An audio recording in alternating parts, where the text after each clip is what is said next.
হরে কৃষ্ণা। আমাদের অনেকের মধ্যে একটা ভ্রান্ত ধারণা আছে, গলায় তুলসী মালা পরলে মিথ্যে কথা বলতে নাই, গলায় তুলসী মালা পরলে আমিষ আহার করতে নাই, গলায় যদি তুলসী মালা পরি তাহলে কোনো অন্যায় কর্ম করতে নাই। এই ভ্রান্ত ধারণার ভয়ে আমরা অনেকেই গলায় তুলসী মালা পরতে চাই না।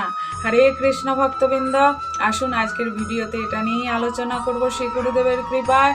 তুলসী মালা পরলে কি কি লাভ হয় আগে সেটা আমরা জানি, তারপর না হয় কারা তুলসী মালা পরতে পারবে আর কারা পারবে না সে নিয়ে আলোচনা করব বিস্তারিত।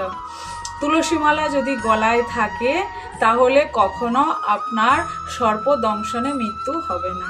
যদি আপনার গলায় তুলসী মালা থাকে তাহলে আপনাকে আর যমালয়ে যেতে হবে না, নরক যন্ত্রণা ভোগ করতে হবে না। গলায় যদি তুলসী মালা থাকে তাহলে কখনো আপনার বজ্রাঘাতে মৃত্যু হবে না। যদি গলায় তুলসী মালা থাকে কখনো রাস্তাঘাটে অ্যাক্সিডেন্টে অপঘাতে আপনার মৃত্যু হবে না। যদি গলায় আপনি তুলসী মালা পরেন তাহলে যমদূতেরা আপনাকে দূর থেকেই ভয়ে প্রণাম করে চলে যাবে। কেন?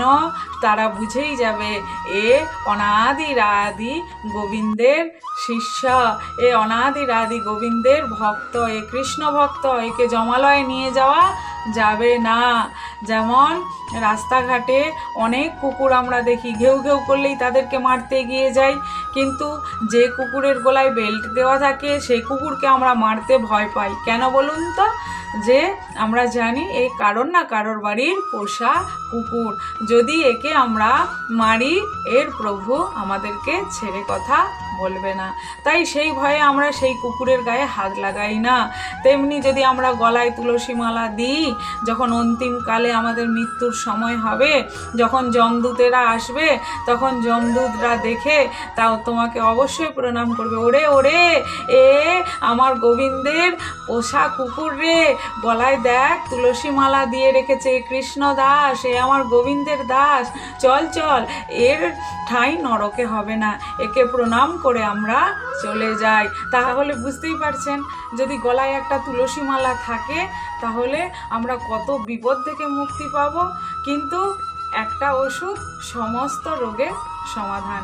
কিন্তু আমরা তুলসী মালা পড়তে ভয় পাই কেন? আমরা অনেকেই শুনেছি যে তুলসী মালা গলায় থাকলে মিথ্যে কথা বলা যাবে না, তুলসী মালা থাকলে আমিষ আহার করা যাবে না, সেই ভয়ে আমরা তুলসী মালা পড়তে ভয় পাই। ভয় পাওয়ার কিছুই নাই। আমরা এই কলিযুগে এসে হরিশ্চন্দ্রের মতো তো আর সত্যবাদী হতে পারবো না যে তার সত্য বচনের জন্য নিজের সমস্ত কিছু হারিয়েছিল। এরকম সত্যবাদী কি আছে? আমরা অল্প বিস্তর সবাই মিথ্যে কথা বলি নিজেকে বাঁচানোর জন্য।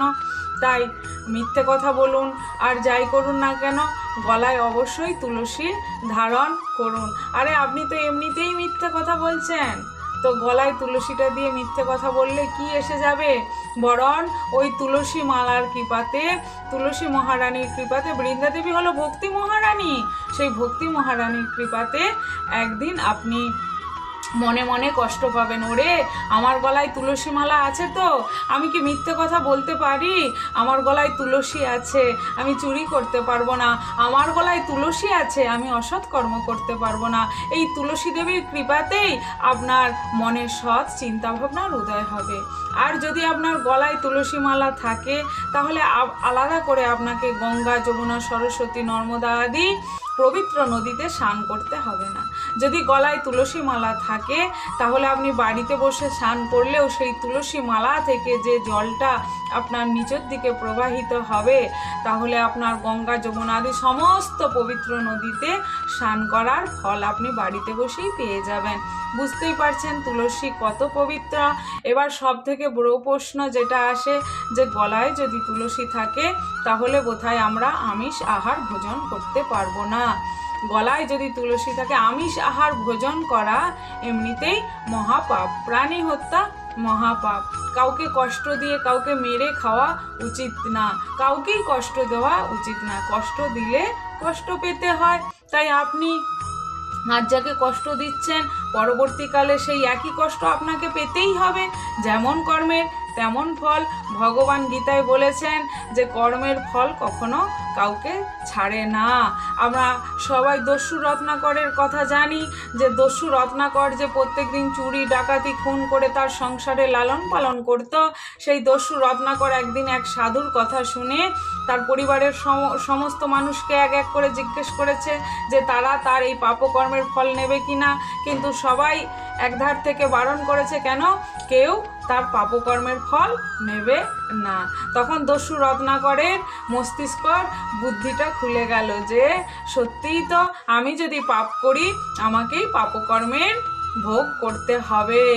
তো সেই পাপকর্মের ফল আর তিনি ভোগ না করে তিনি আস্তে আস্তে সাধু হওয়ার চেষ্টা করলেন এবং একদিন তিনি বাল্মীকি রামায়ণ রচনা করে ফেললেন। আমরা সবাই সেই গল্প জানি।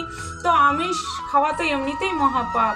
গলায় তুলসী দিয়ে যদি আমিষ আহার করেন, দেখবেন ওই তুলসী দেবীর কৃপাতেই, ওই মালার কৃপাতেই একদিন আপনার মন থেকে আপনি কষ্ট পাবেন যে আমার গলায় তো তুলসী মালা আছে, আমি কি করে এই আমিষ আহারগুলো করি।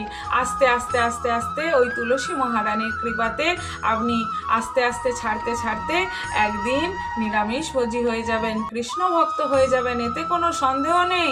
বৃন্দাদেবী যে ভক্তি মহারানী, তার যে অশেষ কৃপা, বৃন্দাদেবীকে পরিক্রমা করলে, বৃন্দাদেবীতে জল সিঞ্চন করলে এবং তুলসী মালা গলায় পড়লে তাহলে ভগবান অত্যন্ত প্রীত হন, কৃষ্ণ ভক্তি প্রদান করেন।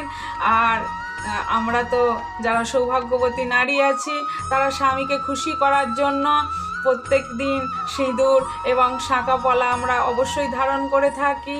তদ্রূপ যদি আমরা গলায় তুলসী মালা আর তিলক ধারণ করে রাখি তাহলে আমাদের যে জগৎপতি অনাদিরাদি গোবিন্দ অত্যন্ত খুশি হবে এবং তিনি ভাববেন, ওরে এই ভক্ত আমাকে মনে মনে স্বীকার করে নিয়েছে, তাই দেখো আমার তুলসী মালা গলায় ধারণ করেছে, তিলক অঙ্কন করেছে, ওরে ওরে অবশ্যই একে দুর্লভ কৃষ্ণ প্রেমভক্তি দিতে হবে।